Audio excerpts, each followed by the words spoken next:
अस्सलामुअलैकुम, welcome to Pakeezah kitchen. कैसे हैं आप तमाम लोग? उम्मीद करती हूँ खैरियत से होंगे। तो आज फिर हाजिर हूँ आपके लिए एक और ज़बरदस्त सी रेसिपी लेके, जो कि कम बजट में मज़ेदार रेसिपी रेडी करना चाहते हैं, मज़ेदार सी मिठाई खाना चाहते हैं, रेसिपी उनके लिए है। तो आज हम बनाएंगे सिर्फ़ 1 कप दूध से ढेर सारी मिठाई। तो आप 1 कप दूध से तकरीबन 1 kg मिठाई रेडी कर सकते हैं।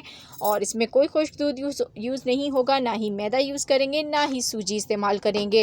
और इसको पकाने का जो दौरानिया है वो भी सिर्फ 5 से 10 मिनट होगा। इतनी क्विक और मज़ेदार सी मिठाई, जो कि आप बाहर से स्वीट्स लेके खाते हैं उससे भी ज़्यादा मज़ेदार होने वाली है। किस तरह से बनेगी इसके लिए करेंगे आप वीडियो को फुल वॉच। तो चलिए रेसिपी को स्टार्ट करते हैं। बिस्मिल्लाहिर्रहमानिर्रहीम।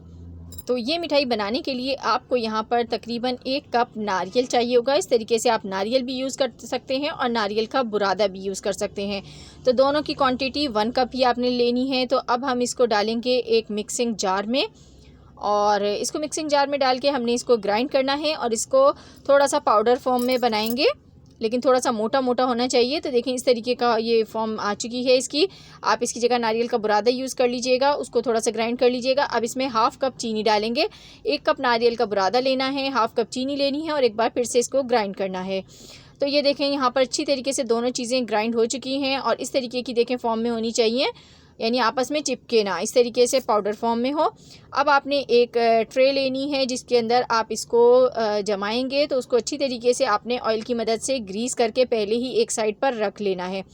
तो यहाँ पे मैं इसको ग्रीस कर लेती हूँ। अब आपको चाहिए होगा यहाँ पर 1 कप दूध।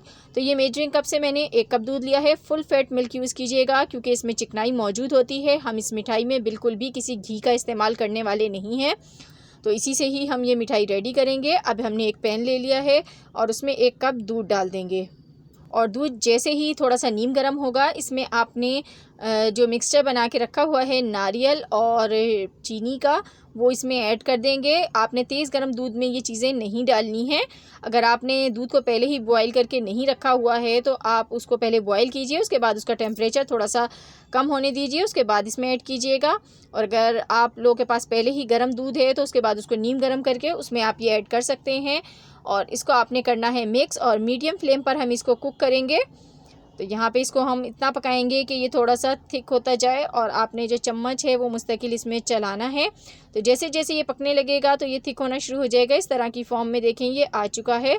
तो इसको अब हम चम्मच चलाएंगे मुस्तकिल, और इसमें अच्छा सा फ्लेवर लाने के लिए हम इसमें इलायची पाउडर इस्तेमाल करेंगे। 4 अदद इलायची लेके मैंने उसका पाउडर बना लिया है, इससे बहुत अच्छी खुशबू इसमें आएगी। तो ये शामिल करने के बाद इसको अच्छी तरह से मिक्स कर लेते हैं। अब इसके अंदर हम डालेंगे यहाँ पर खोया। तो खोया आपने 1 प्याली लेना है। 1 कप ही आपने यहाँ पर खोपरा यूज़ करना है, 1 कप ही आपने खोया यूज़ करना है और हाफ़ प्याली चीनी इस्तेमाल करनी है। तो बहुत कम चीज़ों के साथ बहुत मज़ेदार सा मीठा बन के रेडी होगा। और खोया यहाँ पर मेरे पास फ्रीज़ हुआ है। अगर आपके पास खोया नहीं है तो भी परेशान होने की ज़रूरत नहीं है, आप इसकी जगह खुश्क दूध शामिल कर सकते हैं। 1 कटोरी आपने खुश्क दूध शामिल करना है और जैसे जैसे देखें पकेगा इस तरीके से ये गाढ़ा होता जाएगा और ये सिमटना शुरू हो जाएगा। और आपने इसको ओवर कुक नहीं करना, अगर आप इसे ओवर कुक करेंगे तो ये नीचे से जलने लग जाएगा। जब ये इस तरीके से सिमटना शुरू हो जाए तो इसका मतलब है ये बिल्कुल पक चुका है। 5 मिनट के अंदर ही ये इस तरह की फॉर्म में आ जाएगा। और खोया भी देखें इसमें अच्छी तरीके से मिक्स हो गया है। तो अब हम इसको उतार लेते हैं। तो यहाँ पे मैं आपको दिखाती हूँ, ये देखें। अब मैं इसको एक डिश में निकाल लेती हूँ। तो देखें नीचे से थोड़ा थोड़ा सा ब्राउन होने लग जाता है। अगर इसे हम छोड़ेंगे तो आपने बिल्कुल भी नहीं छोड़ना। जब ये थिक होने लगे तो आपने चम्मच मुस्तकिल चलाना है। और अब आपने एक ट्रे में निकालने के बाद इस तरीके से इसको प्रेस करना है। तो देखिए मैंने इसको इक्वली प्रेस कर लिया है। अब इसके ऊपर हम थोड़ी सी गार्निश करेंगे बादामों से। आप किसी भी चीज़ से इसको गार्निश कर सकते हैं, पिस्ते से भी कर सकते हैं, काजू से भी कर सकते हैं। जो चीज़ आपको पसंद हो उससे गार्निश कर लीजिए इसकी। तो इस तरीके से हमने कर लिया और इसको हल्का सा प्रेस करेंगे ताकि जो बादाम हैं वो भी इसके ऊपर अच्छी तरीके से लग जाएं, उतरे ना।